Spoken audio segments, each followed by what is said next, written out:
Saludos, ¿cómo están? Espero que bien. Bueno, nuevamente bienvenidos a este su canal y su serie Hablemos de Historia de Venezuela. Tal y como se lo habíamos anunciado, pues este capítulo sobre el 23 de enero tiene dos partes. Vamos entonces con la segunda parte donde conversamos con Pedro Benítez acerca de esta histórica fecha, su gestación y por supuesto al final algunas reflexiones sobre el presente, sobre la vigencia que tiene esa fecha para la Venezuela de hoy. Muchísimas gracias por su atención. Que disfruten esta segunda parte del programa especial, del capítulo especial sobre el 23 de enero con Pedro Benítez. Gracias.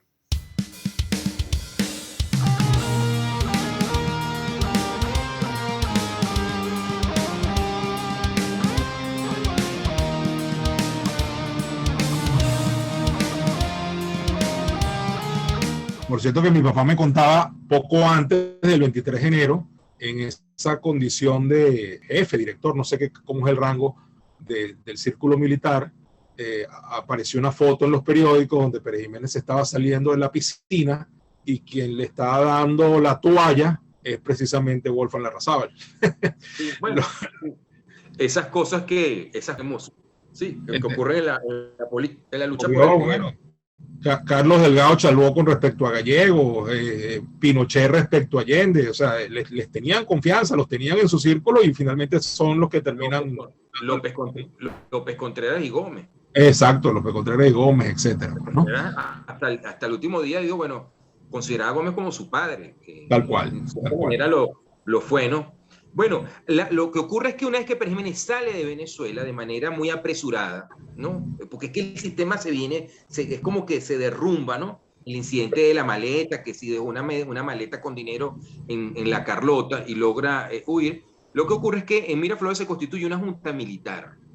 Una junta militar constituida por los jefes los comandantes de la fuerza. Y luego siempre hay que reconocer lo siguiente, en términos económicos, la década 48-58 fue muy buena para Venezuela. Así fue muy buena para Venezuela. El régimen militar se benefició mucho de la reconstrucción económica de Europa y Japón después de la guerra. Esa enorme expansión económica aumentó mucho la demanda de petróleo de Venezuela. Venezuela tenía una constante, por la vía de la exportación, por la producción, Venezuela tenía un ingreso constante y creciente por la vía petrolera.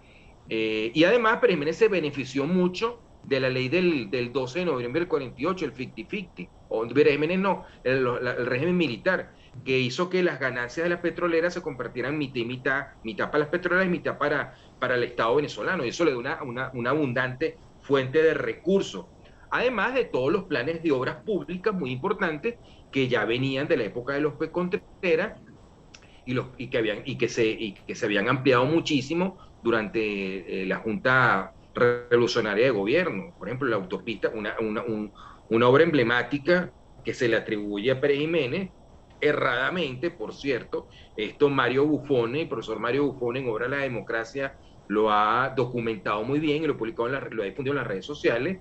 La autopista empezó a construirse siendo Gallegos presidente. Ya el contrato se había firmado y ya estaban los planes para construir la autopista.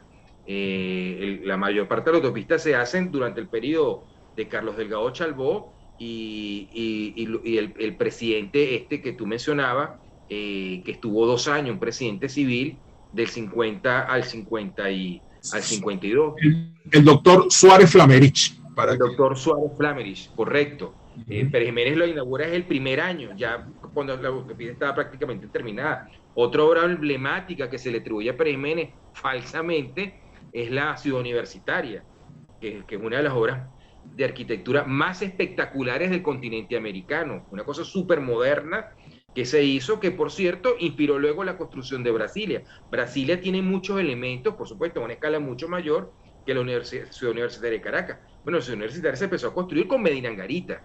Era un proyecto que venía y que todos los gobiernos venezolanos habían continuado. Y Pérez Jiménez la pone en funcionamiento en el año 53 y ya en el 54 está plenamente en servicio, que es cuando se efectúa ahí aquella conferencia interamericana en la que vino John Foster Dulles, que por cierto, la actitud que Dulles tuvo con los gobiernos latinoamericanos, muy despectiva, fue también abriendo ahí una cuña, una brecha, unas tensiones, porque la política norteamericana hacia América Latina fue muy torpe en ese sentido. Bueno, en muchos sentidos, en sus relaciones políticas con esta parte del mundo. Bueno, llegamos entonces al 23 de enero del 58, Pérez Jiménez se va en la madrugada, se constituye una junta militar con los comandantes de la fuerza, están gente que había tenido un papel importante, que había tenido cierto protagonismo, tanto el 18 de octubre del 45 como el 24 de noviembre del 48, está el Turco Casanova, está Romero Viñate, gente del círculo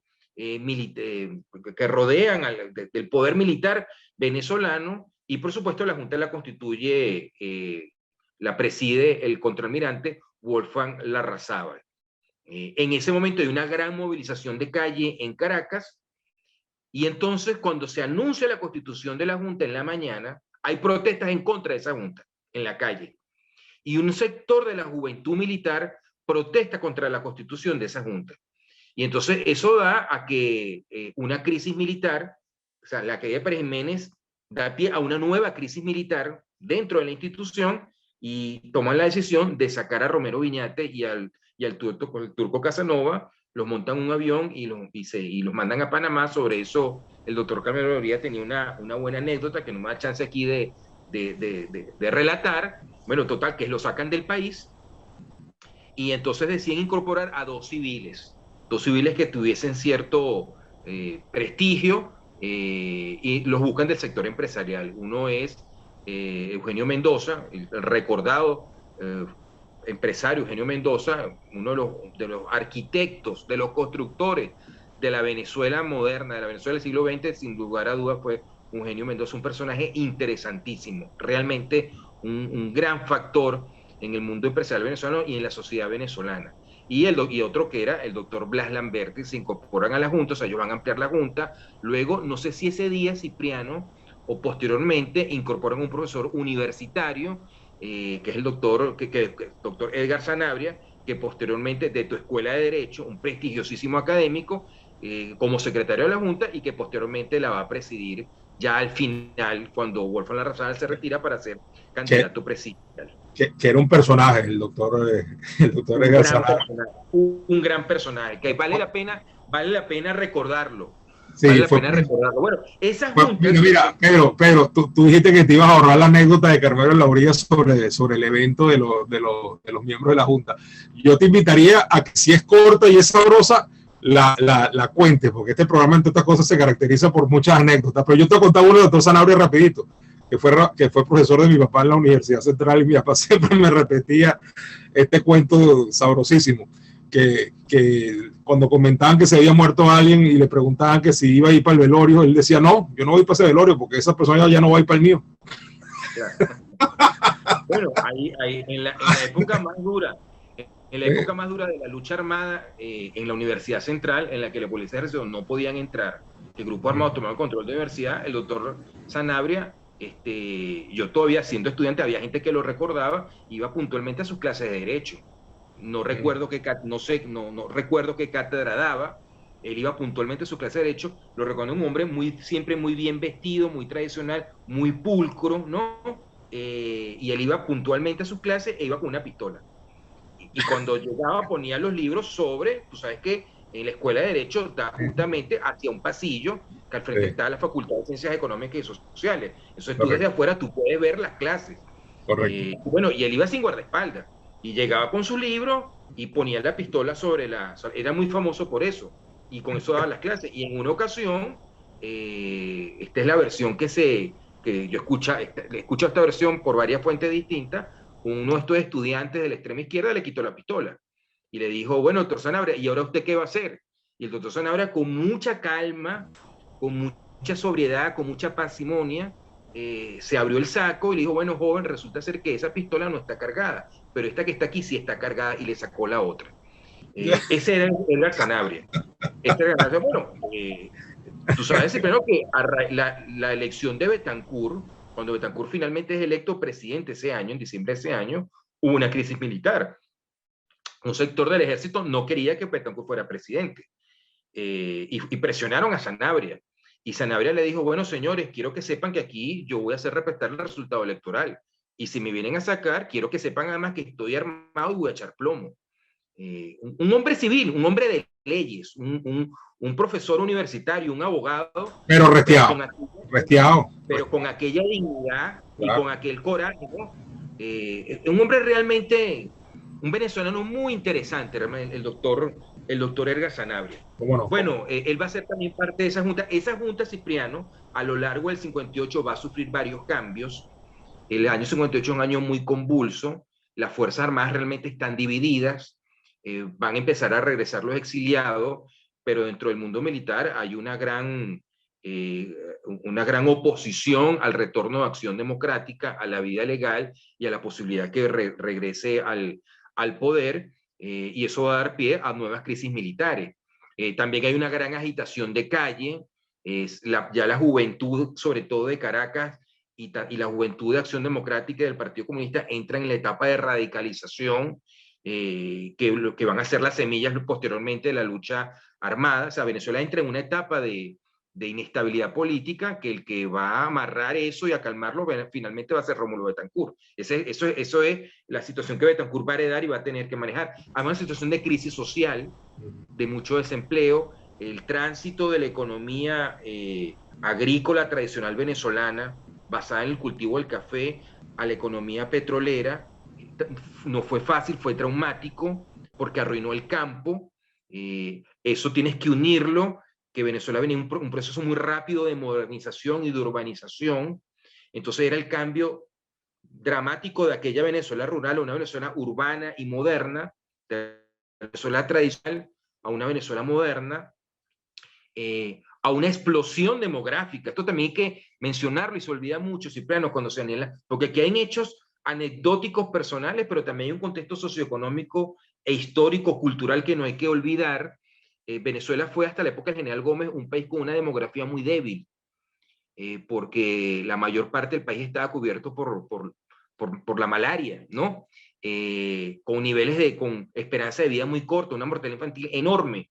Bueno, los planes sanitaristas del doctor Gabaldón hicieron que Venezuela en los años 40 fuera el primer país del mundo tropical, de la zona tropical del planeta, que venció la malaria. Venezuela venció la malaria primero que Italia, Cipriano. Es un aporte de ese gran venezolano que fue nuestro sanitarista Arnoldo Gabaldón, uno de los médicos unos sanitaristas más importantes del mundo, del siglo XX, otro venezolano insigne que debemos recordar. Y la consecuencia de eso es que Venezuela, el mejoramiento de las condiciones de vida de los pueblos venezolanos, de la modernización que empieza después de la muerte de Gómez, hace que ocurra una enorme explosión demográfica. Entonces, todo esto se combina para provocar una intensa migración del campo a la ciudad. Unas ciudades que no tienen la capacidad de recibir esta cantidad de gente. ¿Cómo había enfrentado los gobiernos militares esto? Con obras públicas. Pero Pérez Jiménez tenía la manía de tratar de terminar todas sus obras públicas en 6 meses. De modo que había una situación de zafra. Habían 6 meses donde había una gran cantidad de empleo, sobre todo en Caracas, y 6 meses donde había mucho desempleo. Entonces, la presión de lo que después vamos a llamar los cordones de la ciudad informal que rodea Caracas, se empieza a gestar precisamente en esa época. Para esa gente que está desempleada, a final del año 57, principio del 58, son la materia prima, la gente que se incorpora a estas jornadas de protesta. Wolfgang Larrazábal trata de enfrentar esto creando el tan criticado, el tan controversial plan de emergencia para tratar de calmar esta situación de protesta en la calle. Luego, en mayo, ocurre la visita imprudente del vicepresidente de los Estados Unidos, Richard Nixon, que también provoca protestas tan violentas y que incluso pone en riesgo su vida. Nixon cita esto en un libro que años después publicó, después que salió de la presidencia, 6 crisis. Él habla precisamente de este viaje a Caracas, donde efectivamente su integridad física y la de su esposa y de su delegación estuvieron en peligro, y eso provocó otra crisis dentro de las Fuerzas Armadas, la renuncia de Blas Lamberti y de Eugenio Mendoza a la Junta de Gobierno, y posteriormente al alzamiento de Castro León en julio de 1958, que casi interrumpe este proceso de transición a la democracia. Vemos que el año 58 no fue un año muy fácil, no es que el 23 de enero cayó Pérez Jiménez y volvió a la democracia. Sumémosle a eso, Pedro, otros elementos importantísimos del año 58. Obviamente la desembocadura lógica de la transición tenía que ser un proceso electoral presidencial y no fue fácil echar las bases de ese proceso. En primer lugar, porque evidentemente la Junta estaba en funciones, Larrazábal termina siendo convencido por URD y el Partido Comunista de ser su candidato, pero se exploraron muchas fórmulas y no hubo acuerdo. Los actores políticos exploraron, por ejemplo, designar un candidato de consenso, un candidato único. No hubo consenso sobre nadie. Entonces exploraron la vía de constituir un gobierno colegiado, una junta de 5 pero electos, donde estarían los líderes políticos y algunos civiles e independientes, ¿no? El rector de la UCB, empresarios conocidos, etcétera. Hubo muchas posibilidades, ¿no? Hasta que finalmente, ante la falta de acuerdo, bueno, decidieron contarse y el pacto punto fijo sale a relucir y cobra vida precisamente porque ante la decisión de que va a haber una competencia electoral, previeron es mejor poner unas reglas claras del juego para que no solamente se reconozca el resultado, sino que luego se constituya un gobierno de coalición y tengamos un programa mínimo común que sea quien gane, lo ejecute e integre a los demás a su gobierno. Al propio Betancur le costó mucho, como tú lo sabes, hacerse la candidatura de AD. No solamente tenía resistencia en las Fuerzas Armadas y en una parte de la población, que lo veían como el coco, ¿no? Este es el culpable de haber pasado por la dictadura y tal, por la forma como AD se manejó en el trienio, con mucho apoyo popular, pero de una manera muy excluyente y muy sectaria. Y lo veían a él como un tipo conflictivo, ¿no? Y tuvo mucha resistencia, incluso dentro de AD. De hecho, la juventud se apartó de él inmediatamente y la generación intermedia fue quien finalmente lo hace candidato, pero no sin forcejeos previos, pues, ¿no? Como tú bien sabes. Sí, bueno, fue una situación desde todos los puntos de vista en Venezuela muy complicada el año 58. Es decir, lo que yo creo que sí hay que destacar acá en esta reflexión que estamos haciendo, Cipriano, es que después del 23 de enero del 58 no estaba claro qué iba a ocurrir. O sea, a lo largo del año, o sea, no necesariamente eso tuvo que haberse desembocado en un proceso democrático. Pudo haberse desembocado en otra dictadura militar. O sea, Castro León se pudo haber impuesto en medio del desorden y pudo haber empezado una nueva etapa de gobierno militar. De hecho, Castro León era nada más y menos que el ministro de la Defensa de la Junta de Gobierno, comandante del Ejército, pero Castro León saca un bando, una demanda en nombre de la institución militar, demandando que se volvieran a legalizar Acción Democrática y el Partido Comunista. Lo que ellos estaban pidiendo era que se hicieran elecciones sin el Partido Comunista y sin Acción Democrática. Ese es el ambiente que había en la Fuerza Armada, en las Fuerzas Armadas. De hecho, ya siendo Betancur presidente, se le vuelve a alzar. ¿Perdón? Ya siendo Betancur presidente constitucional, Castro León se vuelve a alzar desde el Táchira. Porque ahí lo sacan, él sale del exilio en julio del 58 y luego en el año 60 él regresa y toma el control de San Cristóbal.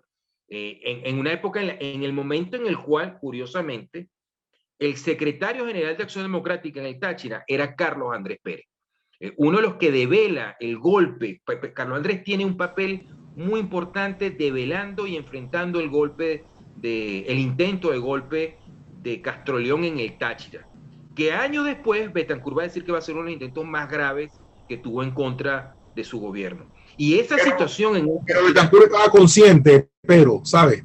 Mi padre era senador en ese periodo y recuerdo una reunión con Betancur en un grupo de senadores adecos o cercanos a Acción Democrática, como era él. Nunca se inscribió, pero era un hombre muy cercano a Acción Democrática. Y dos de los senadores le dijeron, presidente Betancur, pero ¿cómo manda a Castro León para el Táchira? Se le va a alzar. Y Betancur le dijo, bueno, estamos preparados para eso, que lo haga, porque ahora sí era que de esta no se va a salvar si se vuelve a alzar ahí en el Táchira. Y como tú dices, Carlos Andrés era el secretario general de gobierno y es fundamental en la información, y la información es lo que permite sofocar ese golpe de manera bastante eficaz y rápida. Era secretario general de Acción Democrática, era el jefe del Perdón, partido en el Táchira. exacto, Y a raíz de eso, y a raíz de ese incidente, es cuando Betancur se lo trae nuevamente a Caracas y lo nombra director general del Ministerio de Relaciones Interiores, siendo Luis Augusto Dubuc ministro, y 2 años después, ya cuando la lucha armada está tomando fuerza, lo designa ministro del Interior, que es cuando Carlos Andrés se convierte ya en una figura conocida nacionalmente y toma un liderazgo que, bueno, posteriormente lo va a llevar a ser candidato a Acción Democrática. Bueno, lo que quiero decir con esto, Cipriano, es que el año 58 no estaba claro qué iba a ocurrir. Sí. Incluso la movilización en Caracas fue muy importante para parar el intento de golpe de Castroleón. Y luego hay un nuevo intento de golpe cuando se alza con Moncada Vidal, la policía militar, en el Palacio Blanco, ya en septiembre de ese mismo año. Incluso disparan y hay heridos y muertos en las calles. Te estoy hablando de menos de 3 meses antes del proceso electoral. Entonces, en ese contexto es que los políticos venezolanos de la época llegan a la conclusión muy sensata de que se tienen que poner de acuerdo. ¿Y en qué se ponen de acuerdo, Cipriano? En que tenemos que tener una regla de juego, los civiles, para la competencia política, para la convivencia política. Que Venezuela no puede convertirse en un torneo eterno de canibalismo político donde nos tratamos de destruir mutuamente.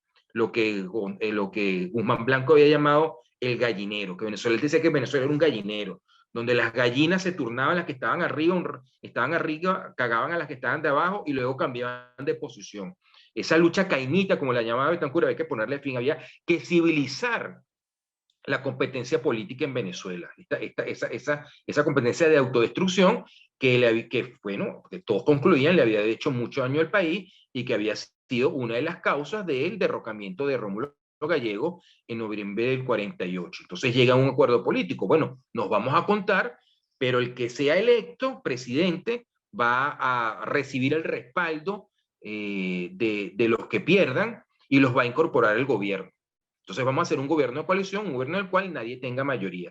Ese pacto lo firman Unión Republicana Democrática, Jovito Villalba a la cabeza, Copey con Rafael Caldera y Rómulo Betancur por Acción Democrática. En un momento se piensa, la prensa de la época especuló, bueno, que esta era una forma de amarrar Acción Democrática. No se pensaba que AD iba a volver a ganar esas elecciones. En esa época no había encuestas.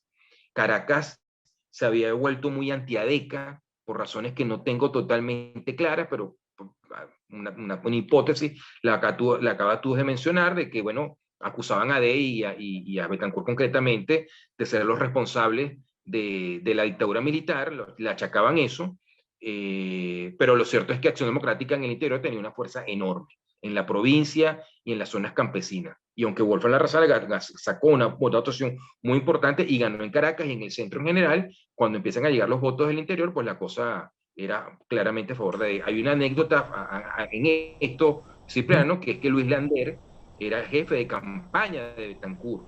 Y hay una nota de prensa en aquellos días en la que se filtró, en la que Lander le dice a Betancur, bueno, mira, esto aquí no, nosotros no tenemos chance. Incluso Américo Martín nos ha comentado esto personalmente porque él era militante de AD en Caracas, antes, por supuesto, 2 años antes de la división de Ermir. Y bueno, la respuesta de Betancur fue tranquilo, le dice a Luis Lander, tranquilo, deja que lleguen los votos a lomo de mula para que tú veas cómo yo gano esa vaina. Y efectivamente, cuando llegaron los votos de la Venezuela profunda, pues la ventaja de era abrumadora porque todavía tenía ese sentimiento de apoyo popular muy grande. Que se había sembrado precisamente en los años 40 y en particular en el trienio. Pero el pacto de punto fijo fue fundamental para que esos resultados electorales se reconocieran. Es decir, que había que deponer no la competencia política, que la competencia política es algo sano, sino no llevar la competencia política al extremo de destruir al otro, de la destrucción. Bueno, esa tradición, Cipriano, permíteme cerrar con esto. El pacto de punto fijo logró en buena medida, aunque después va a venir la lucha armada, pero en buena medida el pacto de punto fijo creó una cultura que duró mucho tiempo en Venezuela y que le dio estabilidad al país. Lamentablemente eso se va a romper, creo yo, en el segundo gobierno de Carlos Andrés Pérez, donde se va a desatar nuevamente estos demonios de odio y de persecución política con los resultados que hoy en día estamos viendo.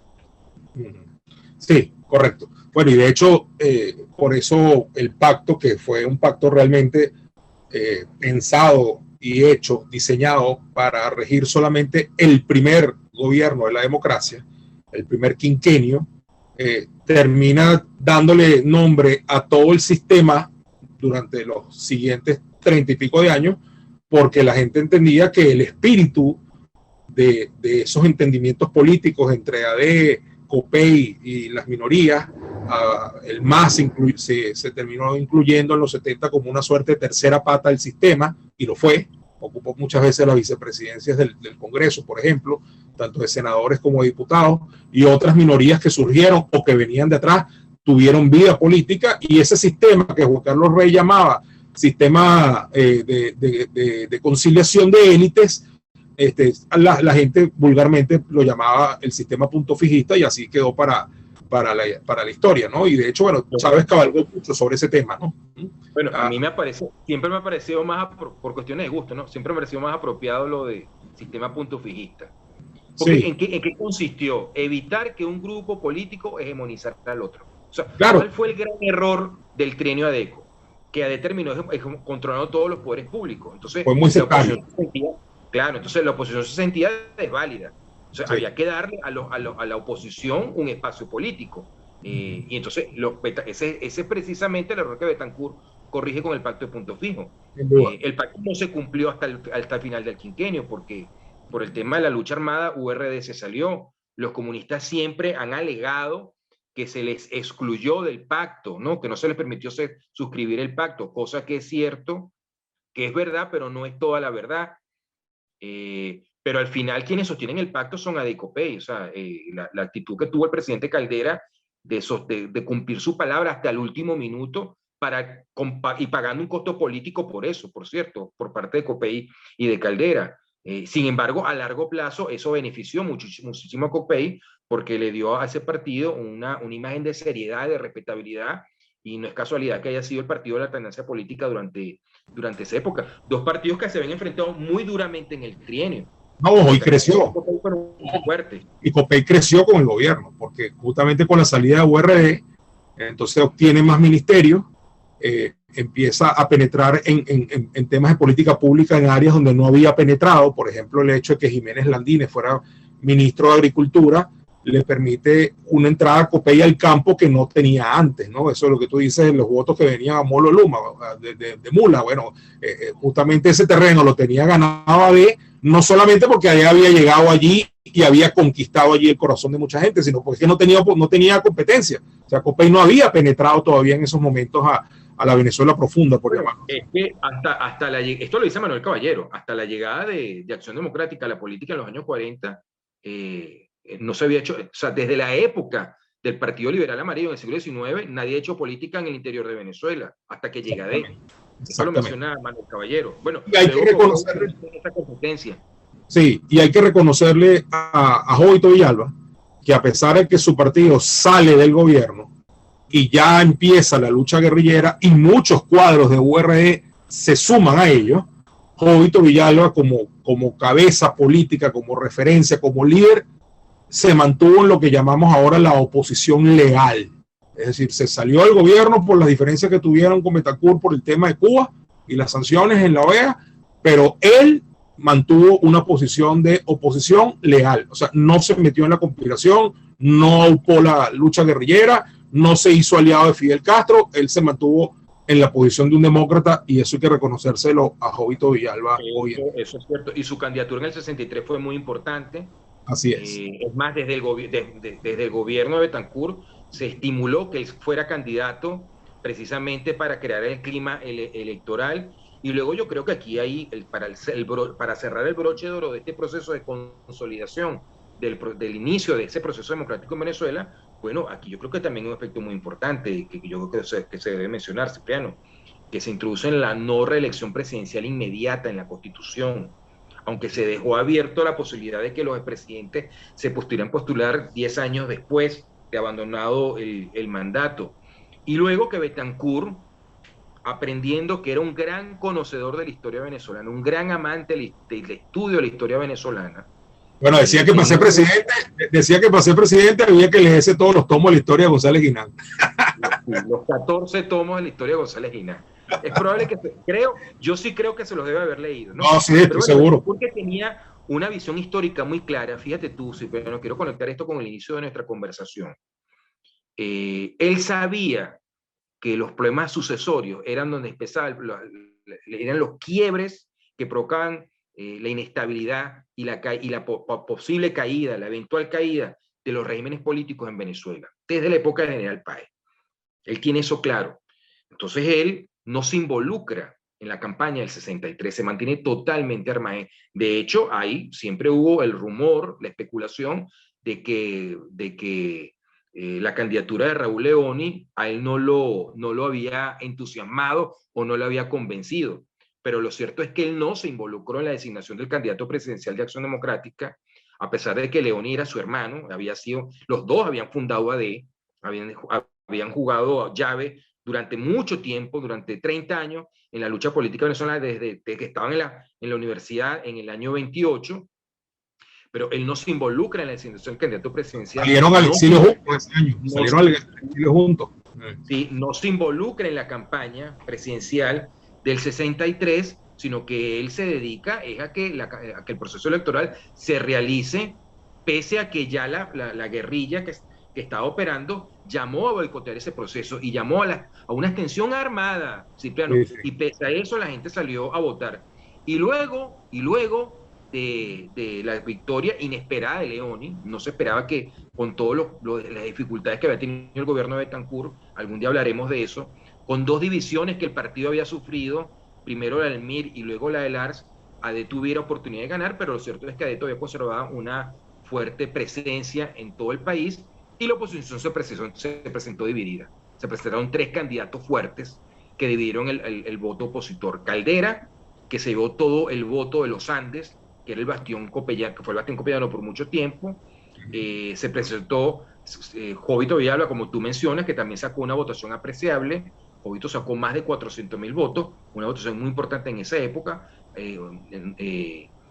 URD tenía mucha fuerza en Oriente, en particular, y en Margarita, de donde por supuesto venía, en el estado de Nueva Esparta, de donde venía Jovito, y se lanzó un tercer candidato, que le favoreció mucho su prestigio como escritor, su papel en el gobierno de López Contreras y Medina, y que lo favoreció la televisión, que fue el nuevo actor que apareció en la sociedad venezolana, que fue Arturo Uslar-Pietri. Arturo Uslar-Pietri ganó la elección en Caracas, pero bueno, como la oposición se dio en tres toletes, eso le permitió a Leoni ganar la elección, que Acción Democrática continuara en el poder, y me parece que algo muy importante es que Betancur se retira, se va de Venezuela, para que su figura no perturbe al nuevo gobierno, con lo cual se consagró un principio político que ojalá en Venezuela algún día volvamos a tener, Cipriano, más temprano que tarde, y que caracteriza a todas las sociedades civilizadas: la alternancia pacífica en el poder. Es decir,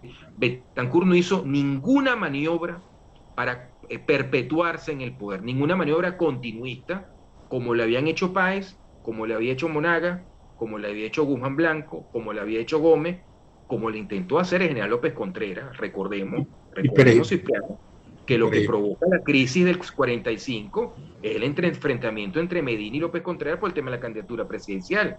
Y lo que finalmente, con esto cierro, Cipriano, por donde empezamos, lo que había llevado a la caída de Pérez Jiménez. Pérez Jiménez manipuló su propia constitución para permanecer en el poder. Betancur, que tiene eso muy claro, decide no repetir eso. Dice: yo más nunca, está su discurso, más nunca voy a aspirar a la presidencia de la República, y que mi obra la juzgue la historia. 8 años después, cuando regresa ya a Venezuela a vivir definitivamente, en el 72, hay el fuerte rumor de que Betancur nuevamente va a aspirar a la presidencia, porque la Constitución del 61, tal como lo dijimos, lo habilitaba para ser candidato, y él convoca una rueda de prensa y él dice: como les dije hace 8 años, yo más nunca volveré a ser candidato y por supuesto presidente de la República.